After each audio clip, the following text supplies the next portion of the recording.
Are you ready?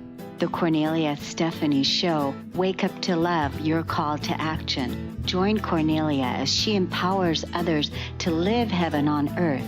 Cornelia teaches listeners how to be the authority over yourself, embracing your inner guru. Feel yourself uplifted into limitless expansion, integrating ease and grace in a changing world. This show will cover topics such as unconditional love, your physical body, how to be in extraordinary relationships, create financial and emotional wealth, embracing entrepreneurship in the new earth.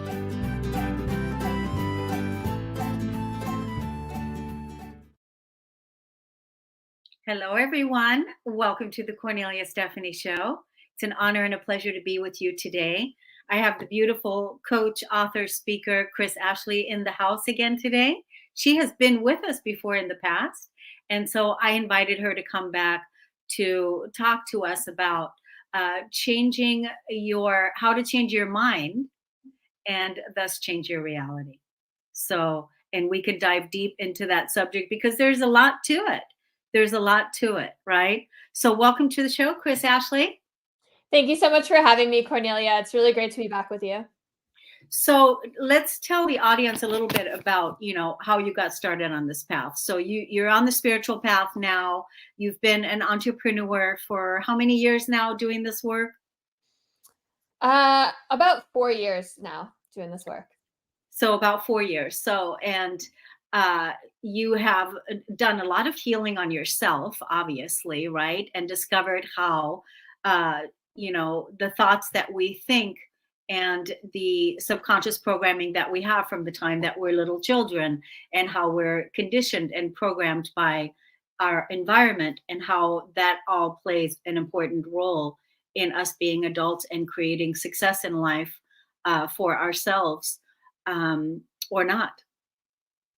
Yeah, absolutely. I say I've been in this field as a coach for 4 years, but I had a spiritual awakening in 2002, and I've just immersed myself in this material for so long. And I've seen a complete 180 in my own life. And I got to that point where I wanted to share what I had learned with everyone. So, I feel like I'm finally living my passion, living my purpose, and it feels really good to be in alignment. So when you're talking about a spiritual awakening, like what was your spiritual awakening? Like, did you have a Kundalini awakening? Was it what was it? Yeah, well, let me share my origin story with you. And I think listeners might be able to relate because, the catalyst for my spiritual awakening is the same as a lot of people's, and that is my own trauma. So when I was 12 years old, I was sexually abused by a family member for 4 years. And I had this really big, tight-knit, extended Italian family. And when they found out what happened, many of them actually disowned me. I was getting calls and letters from people, relatives who had been like second mothers to me, telling me they didn't love me anymore and I wasn't their family anymore. And so, as you can imagine, this left me with what I call a lot of low vibration emotions like anger and guilt that I didn't know how to cope with as a young adolescent, right? Most adults don't know how to cope with those types of emotions. And so I was getting in trouble in school. I was doing drugs. I was self-harming. I was in a really dark place. And then my life totally changed when someone handed me a book. And what this book did was it changed my way of thinking and being and moving through life. I realized there's so much more to human consciousness and the universe than what our five senses are telling us, right? And that what we're learning in school. And I remember feeling like a sleeper agent as I turned those pages, right? Like something inside of me just woke up. And when I finished reading that book, I started reaching for more. And I just became insatiable. I was devouring every metaphysical, spiritual, new age, personal development book I could get my hands on.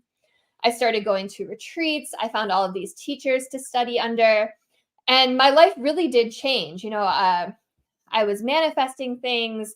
Things were falling into alignment. I was in a really good place. And then the second part of my story is that as I was changing my mind and getting better, my mother started to get worse because she didn't have these healing modalities that I was doing, these teachers I was working with, these books I was reading.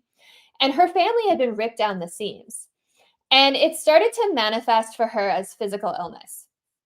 She got cancer, she got hepatitis, all of these serious illnesses, but also these very weird afflictions that her doctors couldn't even explain. And so they did what they do. They gave her pills. They gave her pills for the side effects of those pills. She was on a fentanyl patch for years.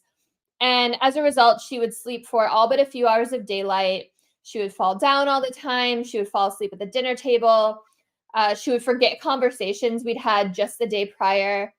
And that lasted almost 15 years. And so I had this compounded guilt that I had destroyed my family and broken my mother. But I believe that everything happens for a reason.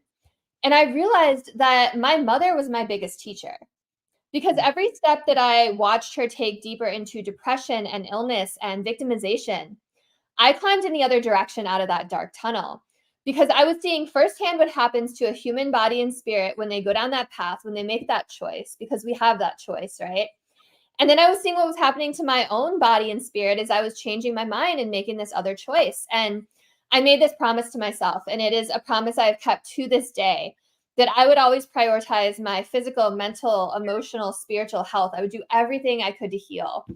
And, I'm still reading all the books, studying under all the teachers, going to all the workshops. Like the learning and growth never ends, right? But after almost 2 decades, immersed in that work, I finally wanted to give back. And that's when I got my coaching certification and wrote my book and started really doing this work. Wow, that's quite a story. I forgot because you had mentioned your mom before on the other show when I had you on.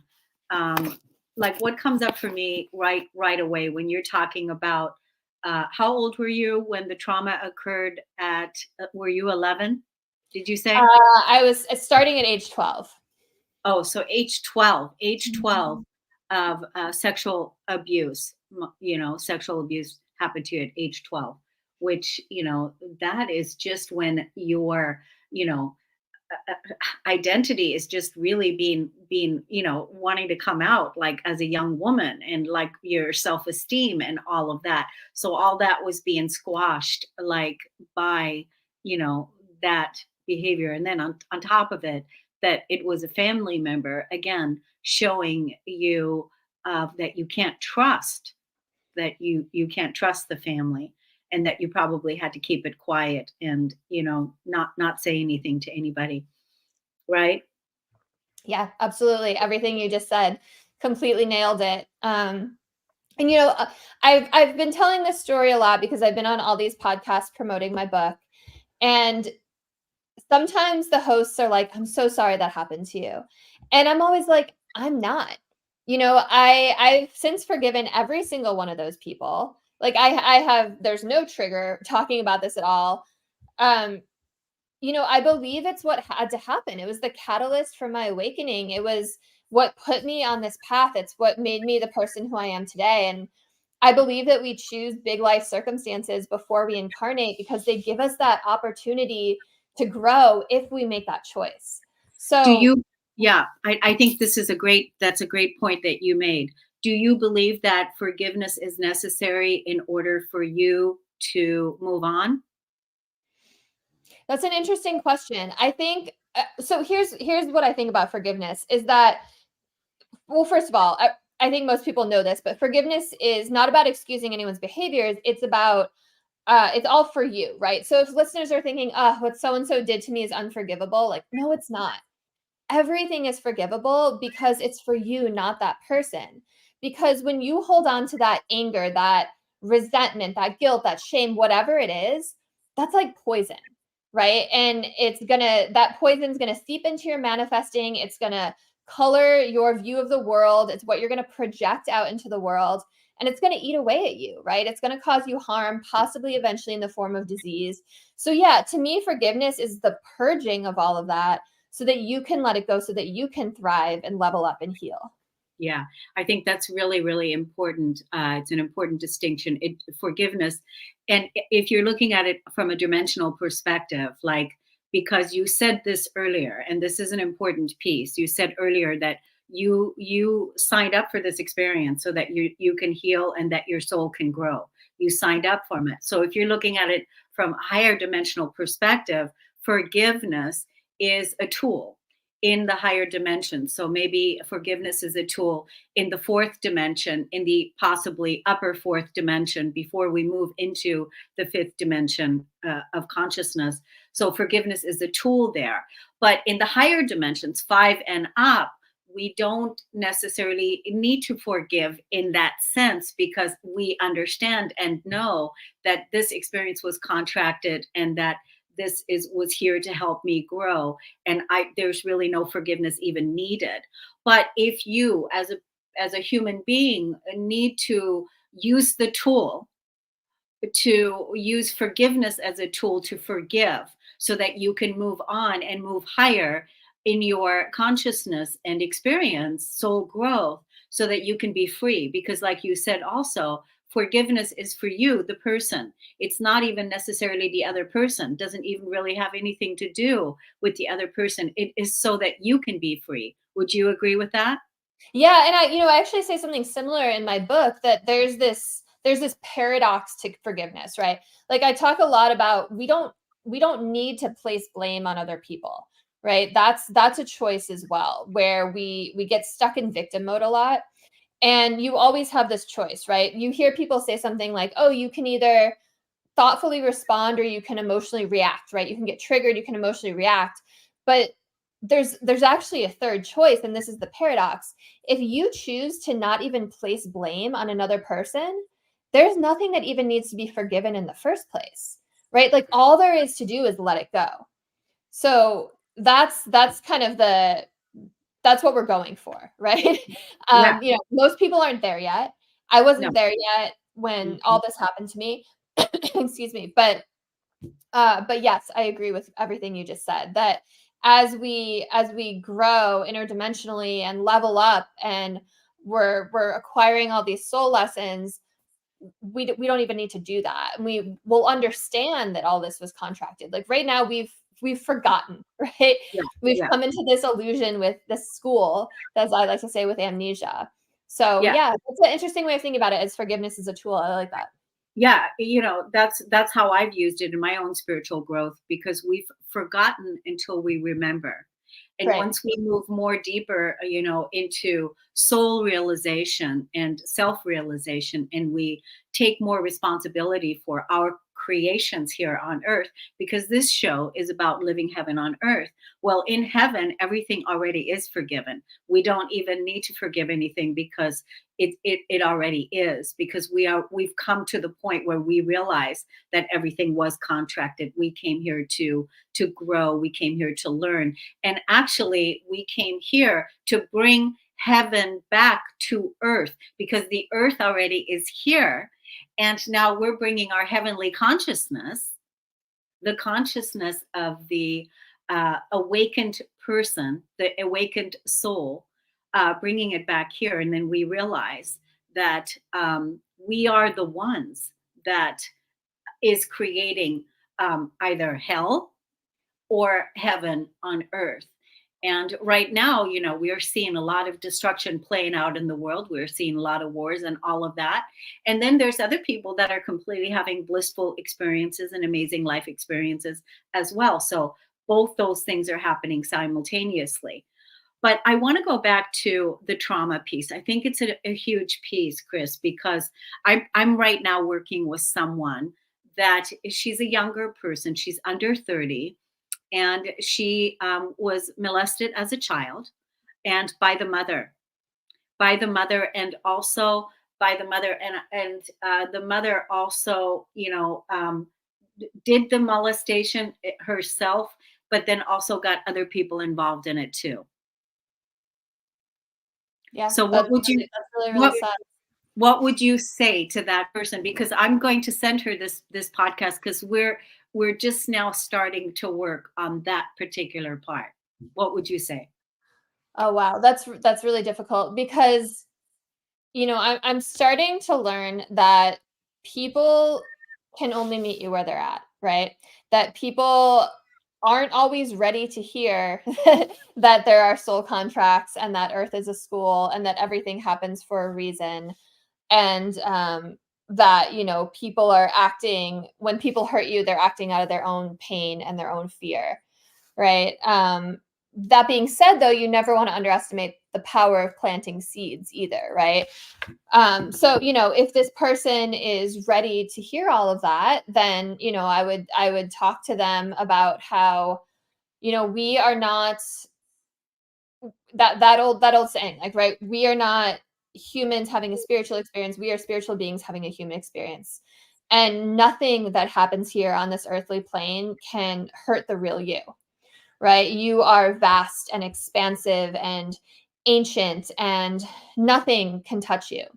And I like to think of it like, when we incarnate here, we don't only choose our big life circumstances, we choose the people we're born into, we choose our parents, we choose what we're going to look like, we choose where we're going to be born, we choose how we're going to die, and then some big life circumstances, because all of those things give us the opportunity to learn the lessons that we are like agreed, but we plan to learn, right? They ready the soil, they plant the seeds, then it's up to us if we grow. Yeah. And so Yeah. our bodies are like these avatars, right? And when you think about when you're playing a video game, when your avatar gets hurt, the real you doesn't get hurt, right? So the real you, the most of you, is your higher self on the other side of the veil. Like, there's just a tiny, tiny piece of you that's incarnated in this human body. Like, a human body couldn't take your whole self, right? There's too much energy there. So, we're playing a game, we're in a school, we're in a movie setting, none of this is real. This is all part of the illusion. But I know that that's really difficult to hear when you're dealing with a lot of trauma. So, well, I think it's important, what you said about, you know, when it's difficult to hear that, we chose to take all this on, that right. we chose to take on this experience, we chose to take on, having the molestation take place. We chose to take that on. Then at the same time, we can also choose to forgive. We can also choose to use that tool and move on when we take greater responsibility for ourselves as a creator, as a co-creator of being here on this planet right now, right? And when we take that level of responsibility, that everything is chosen by us so that we can grow. My person, she's ready to hear this. She's ready to hear this, so she understands. She's already in a spiritual awakening per se, right? She's not completely closed off, so she's definitely, but there is still a lot of trauma to feel. And one of the things is, the way that I talk about it is, I talk about the trauma that is stored in the physical body, that caused the trauma to begin with, that was suppressed, that was stored in the body, in the cellular memory, if you will. And now, when the healing is being invited in for an opportunity to heal, we come back then to our natural neutral state.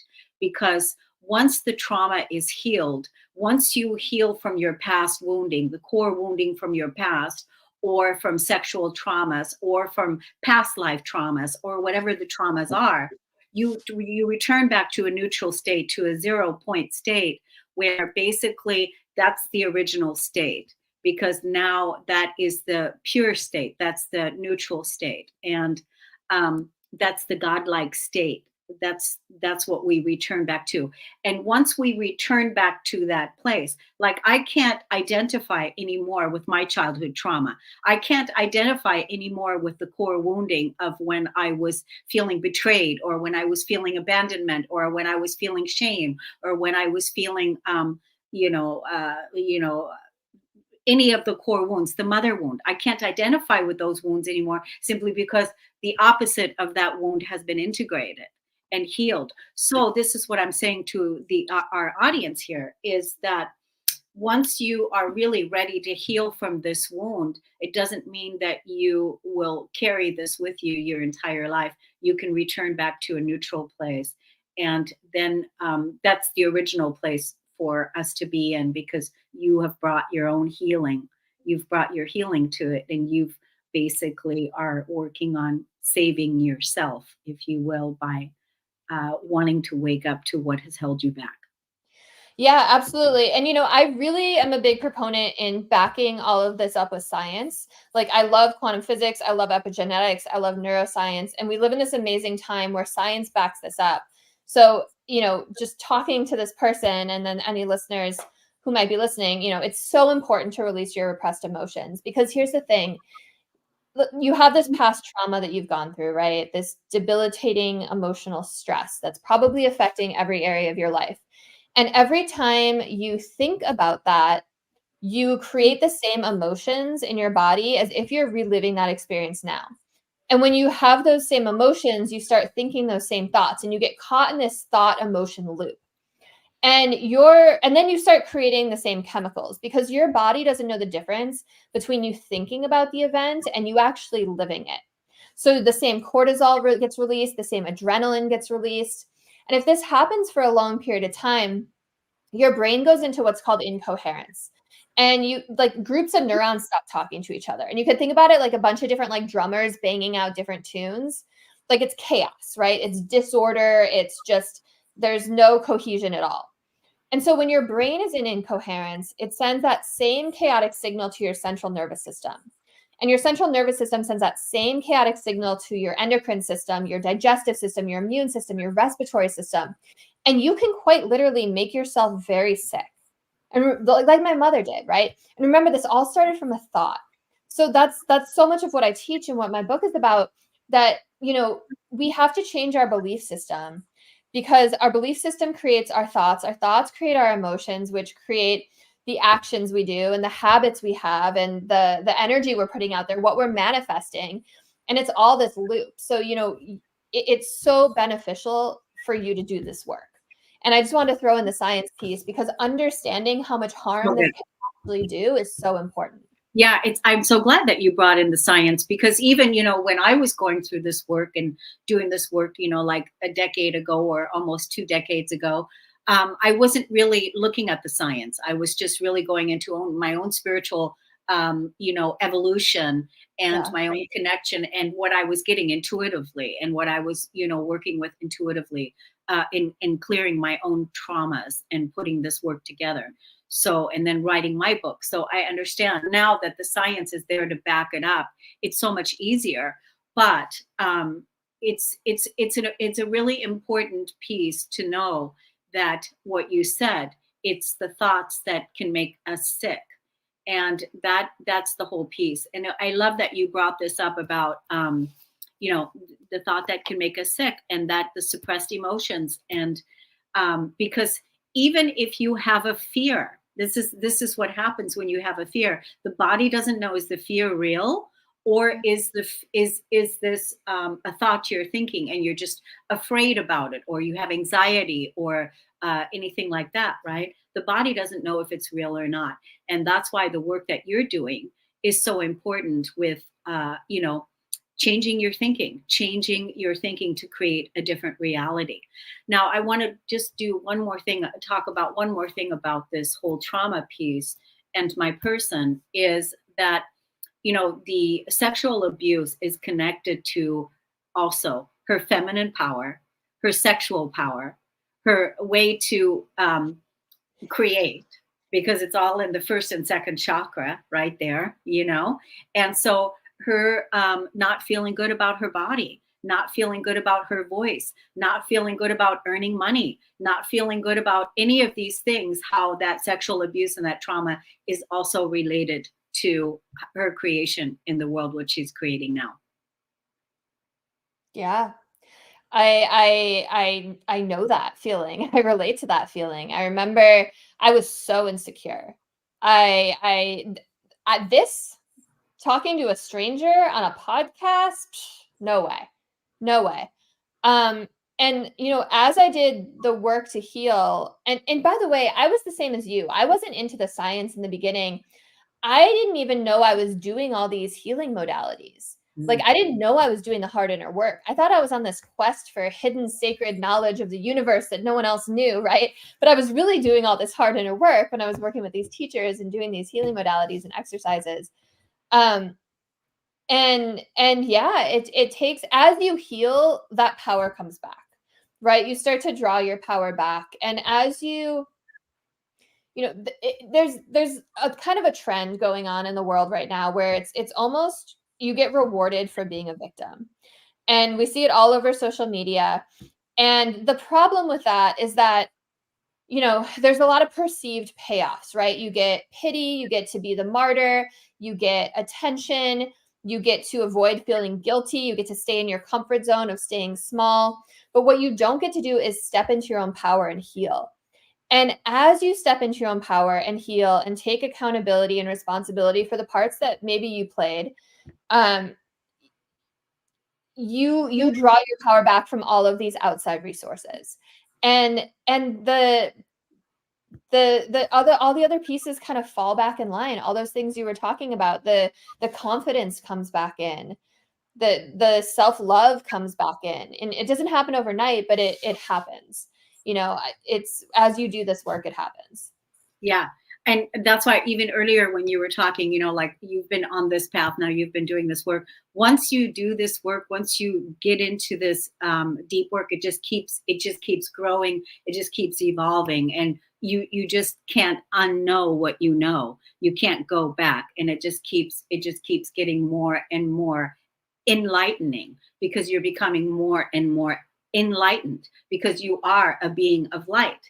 So that is all true, and I love that you brought in the victim consciousness, which is a core wound of our humanity. So many people, bought into, were born into what it feels to be a victim, what it feels like to be a victim. And there's a payoff, like you said, to be a victim and to be passive, to be aggressive and not take responsibility, to live the opposite of the victim core wound, which is an empowered creator, because you are a creator of your reality. So you can either be a victim in it, or you can step into the empowered creator and create the reality of your liking, of your choosing, of your heaven on earth, of what it is that you're teaching and talking about in your book. Is that right? That's absolutely right. And like, here's the thing.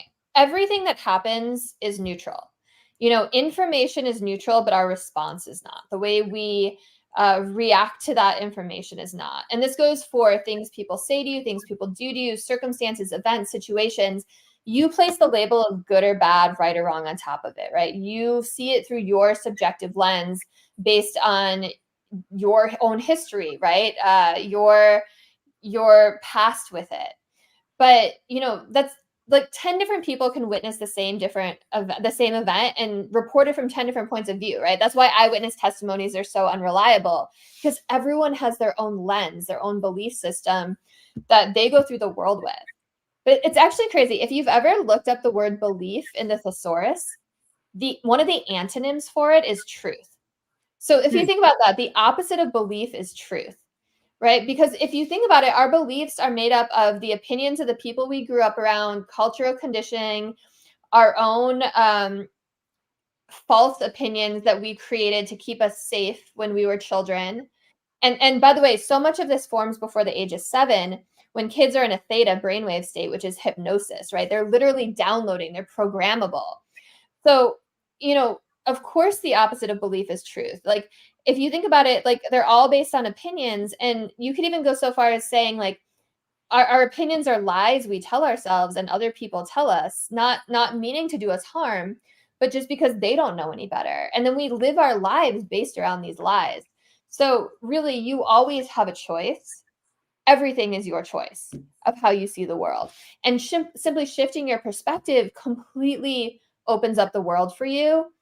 And you can just go on a completely different trajectory or path. Yeah, I think this is so important. I think even more now, so that we're moving into 2024, 2025. Things are speeding up pretty quickly now. Things are unraveling pretty quickly. There's just a lot. That's why to have your own center, or knowing like what thoughts are supporting you, what you're thinking, or what you can do to bring yourself back into a state of calm, especially as things unfold in 2024, 2025. It's really important to have a spiritual discipline, a spiritual practice, and to be in your center, to be the peace that you want to see in the world, to be that creator of that reality by taking responsibility, because otherwise you can get sucked into a rabbit hole so quickly Oh yeah. that, right, and then the next thing you know, you start responding, you start reacting, you start, that whole thing, and you're creating a reality that really isn't your optimal.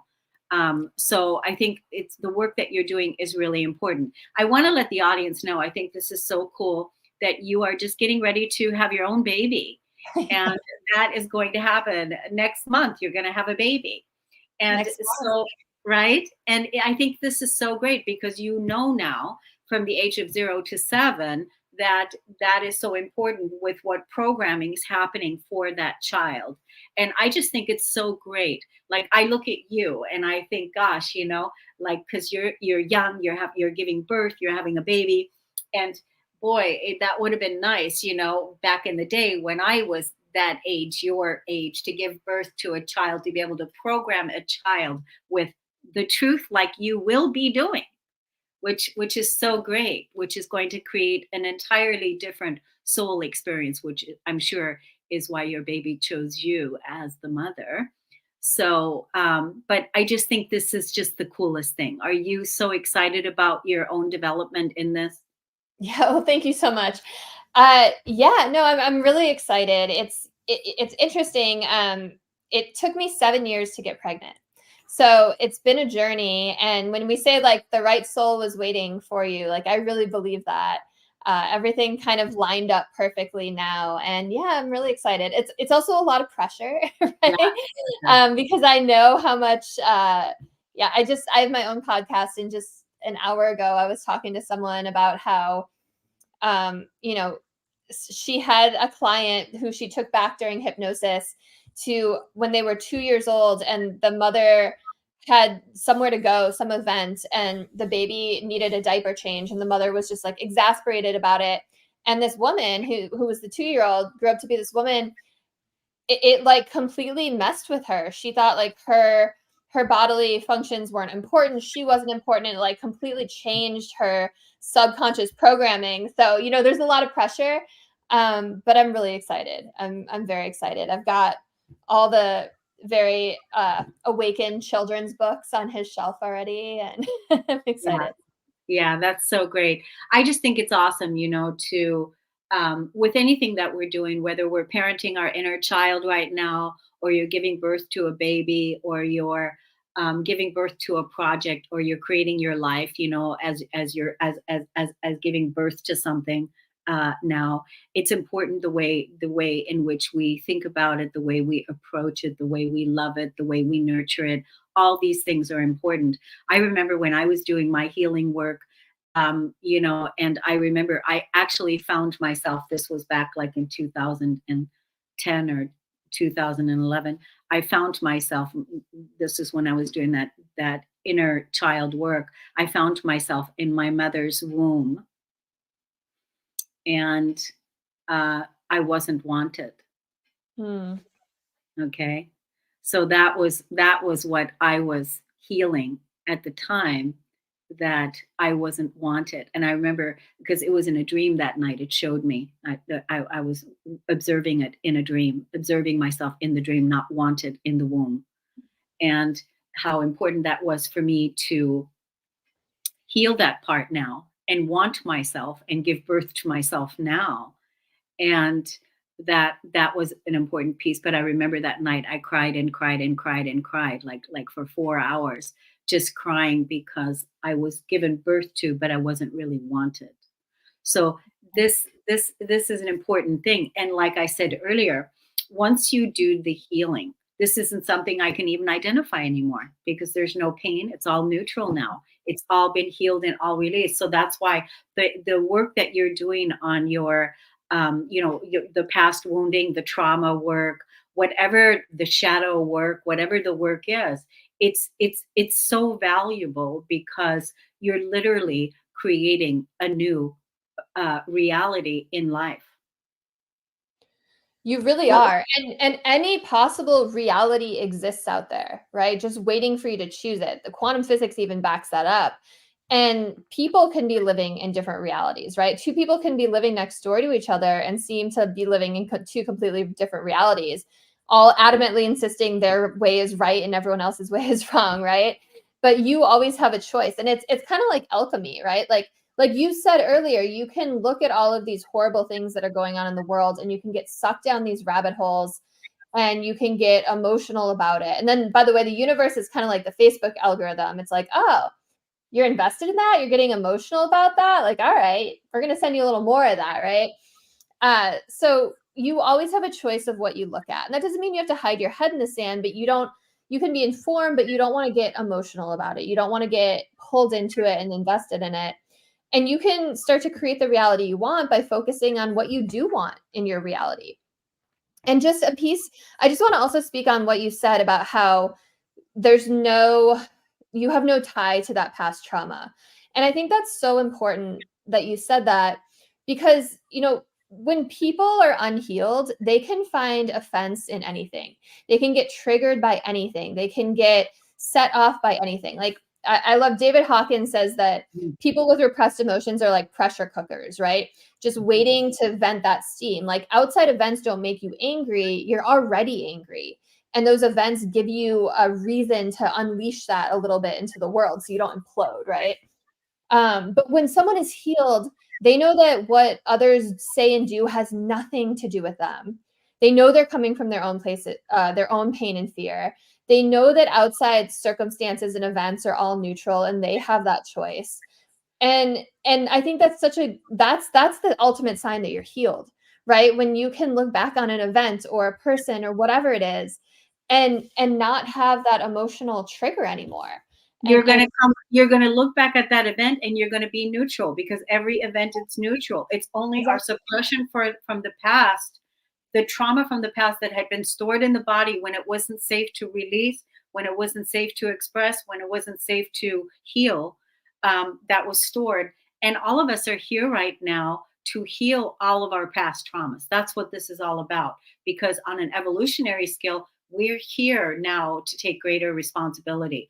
What did I say years and years ago of doing workshops, of teaching workshops? And that is for the last 46,000 years, we have been coming here, living everything that we're not, everything that we're not. And now we're here to live everything that we are. And your baby is going to, your baby is not going to have to do all this trauma healing that you had to do. First of all, because you did already the healing on yourself, but also because of the programming that you're going to give your child, the nurturing you're going to give, the love that you're going to give, the safety that you're going to provide, how you're going to raise your child. That is the new earth. That is the heaven on earth. That is the new where we're moving into. And that is remembering who it is that we are. Because from this level of consciousness, from this level of awareness, like Einstein said, we can't keep recreating the same thing and expect different results. No, we need to take responsibility and stop acting like victims, like you said earlier, and start being creators and create realities that are in alignment with our truth. Exactly. I couldn't agree more. Beautifully said. Right. So, I mean, this is just the time that we're in right now. And that's why having a mentor, having a coach, having somebody that you're working with to help you heal those past traumas is really, really a great investment. Because like we said earlier, once you go down that path, you just become freer and lighter and freer and lighter, and I really think that what we're getting ready to go through with all of the systems that are dismantling in the world, the things that are not sustaining us anymore, from all the various different things, from government to school to education to medical, all the things that really needed to have, a look-see where how do we feel about this, and is this organic, is this in alignment with where we're going? So it's more and more important that we become and stand in our autonomy, right? And that we become our own authority and really listen and trust that inner path. Absolutely. And like you said, time is rapidly speeding up, things are shifting. It is a really exciting time to be alive. And I think that we all chose to be alive right now at Earth's this time in Earth's history, especially people who are doing this work. I think we volunteered to be here to help usher in this new humanity, this new heaven on earth. Yeah, the only thing my only complaint right now is it is an exciting time to be alive. It all of that is all true. The only thing that I'm feeling is like um, there's just a deep exhaustion. Hmm. There's just a deep exhaustion. So many. I mean, I personally am feeling exhausted. Like there's a lot of, it depends too on where you are in your soul integration. What are all the lessons? What are all the chapters you're closing? What are all the boxes you're checking off? It all depends on, it's unique, it's individual. For me right now, I'm just feeling a level of exhaustion, like but I have felt this for a while now too. It's just because the world is changing so fast. Things are changing so fast, right? And even though, we're excited about the changes, um, you know, I'm trying to get as much rest in between that I can, That's to what I was make gonna up. say. You gotta listen to your body, right? You gotta listen to that message and do the self-care and do the rest because, especially someone like you that's helping so many people, it's even more important because you can't pour from an empty cup. So to do those things every day to bring down your nervous system and to just recharge, yeah, it's really important. So, and not only that, but let's go back to really quick with your mother. How is your mother today? I get asked that question a lot.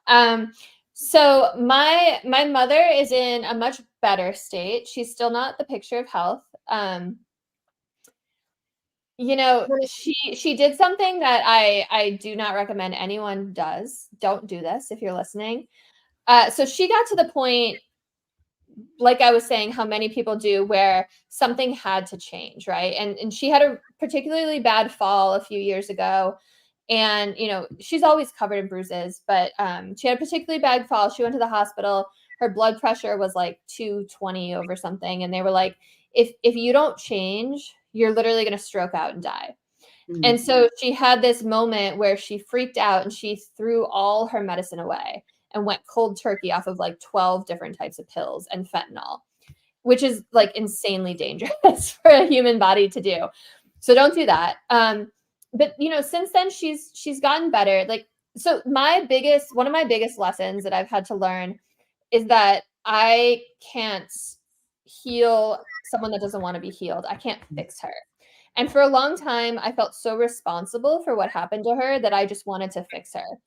And I live in California. She lives in Chicago. So I read all these books. I read like a book a week. And I would read these books that I thought would really help her. So I would send them to her. And not even spiritual books. Like one of them was Johnny Sarnos's Mind Body Connection, about how pain is connected to repressed emotions. And I was doing it out of love, right? I was trying to help her. She would get so mad at me every time I would do it. She would get really offended. She took it as I was trying to push my beliefs on her. I knew better than her. And she wouldn't read anything. And she would just get really angry. And part of the reason I wrote my book was I was like, all right, if I write a book, she's going to read it. I know she's going to read it. Right? Oh, that's good. That's good. Yeah, right. So I Yeah. dedicated it to her, which was like the icing on the cake, right? Then she really had to read it. And she's read it a couple times now, and she actually started to integrate some of the exercises in it.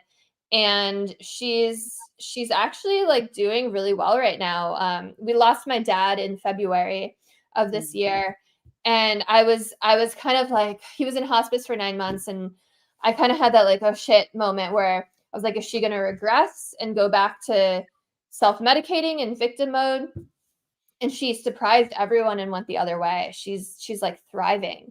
She just went to Italy for the first time with her sister. And, she's still not the picture of health. She's still got a lot of health issues. She's pretty handicapped, but compared to what she was in that, like basically like walking coma for 15 years, she's doing a lot better. Well, and for somebody, first of all, that has been on so many suppressive medications, Yeah. because when you're getting this pill for that, this pill for that, is anything going to the root cause of what's causing this illness to begin with? Because That's that's the whole point, right? And because we're talking about, we open the show with what thoughts are you thinking? Thoughts, the thoughts you're holding in your body create illnesses and disease and all kinds of things. So who knows how what kind of conditions have been caused there.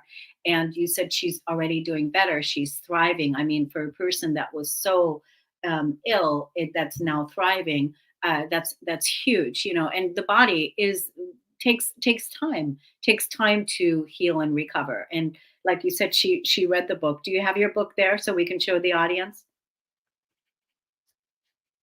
I do. I'd have to grab a copy. Go do it, yeah. But I do just want to say, like, part of it was a lot of the language she spoke to. Like, her mantra was, I'm so sick, I'm so sick, I'm so sick, all the time. And everything was just so negative. And that has started to shift. And that has made a major difference in her health too.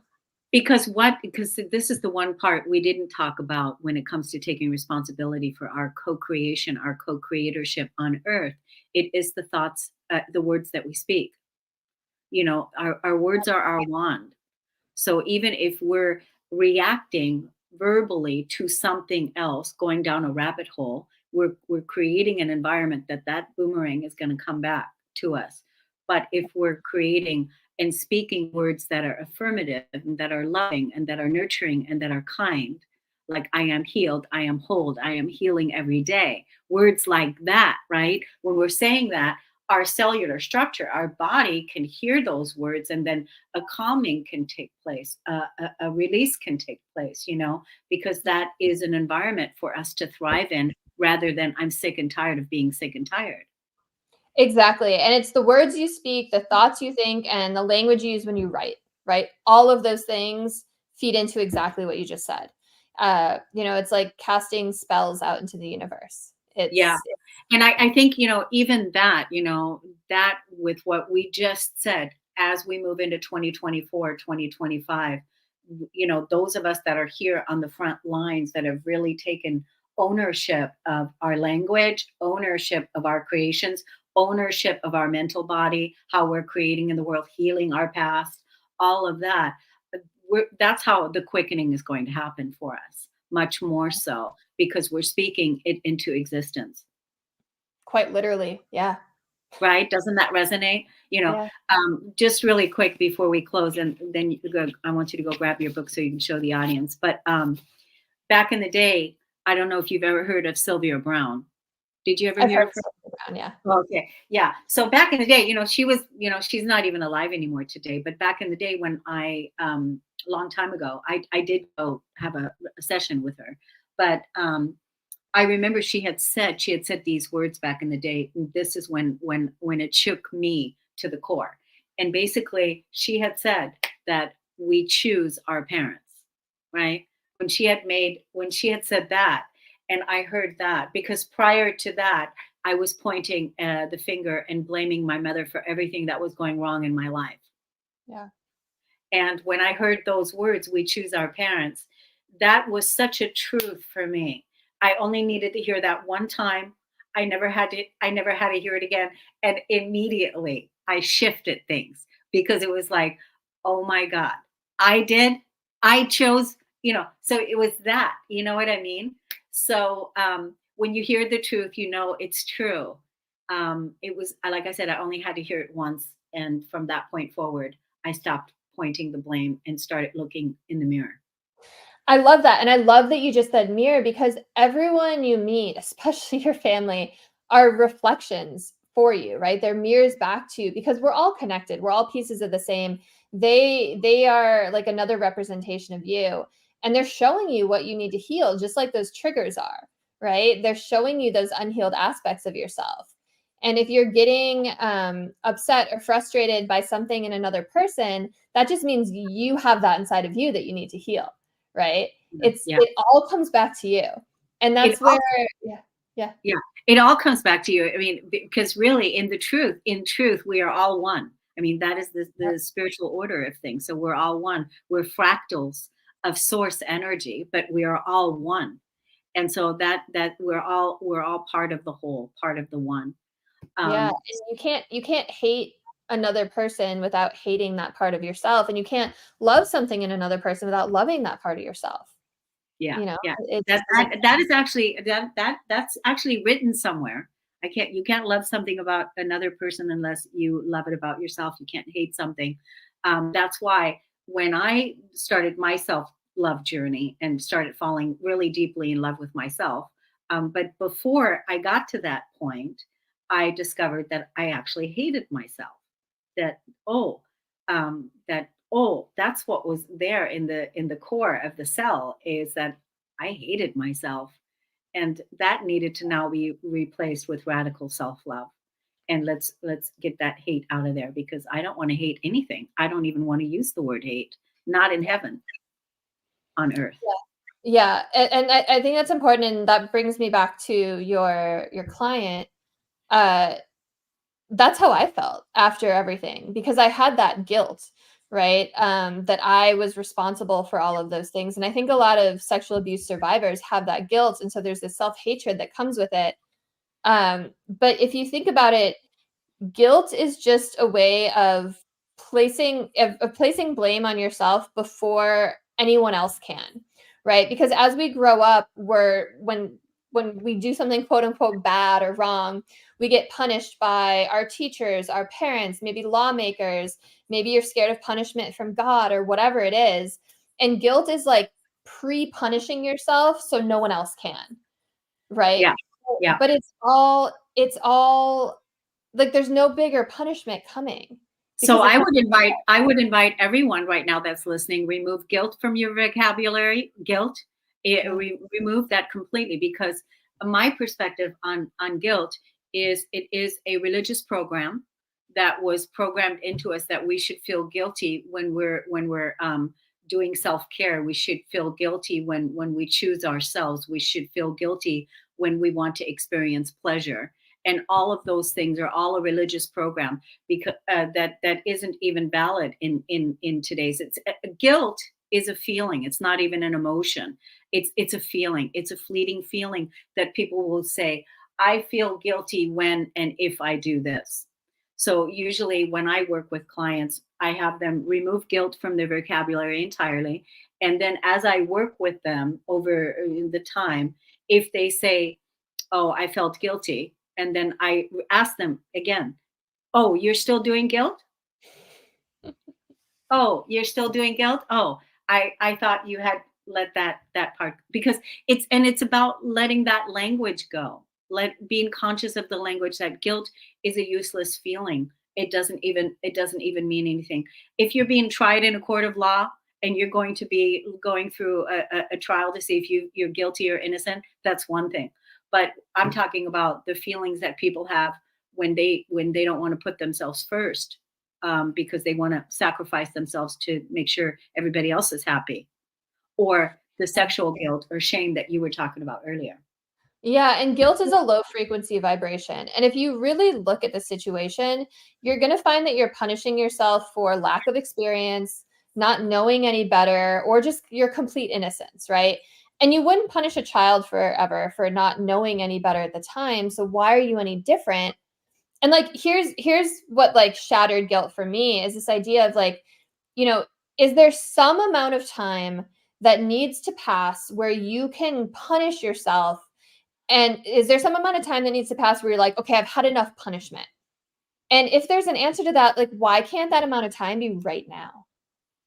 Just make it right now. Like you've punished yourself enough. That's so And true. yeah, and it just dissolved it for me. Yeah. So yeah. I think it comes down to like the whole thing about toxicity, and like we're so used to carrying the load, we're so used to being in the shame, we're so used to being in the guilt, we're so used to that it's like, okay, completely release that, and then there's a void. It's like letting light in, and like, wow, it's a whole different thing, and you do have to change your mind. You do have to change your mind. You do have to change your mind by saying, I don't operate on guilt anymore. I don't operate on low shaming myself for feeling pleasure or feeling good in my body.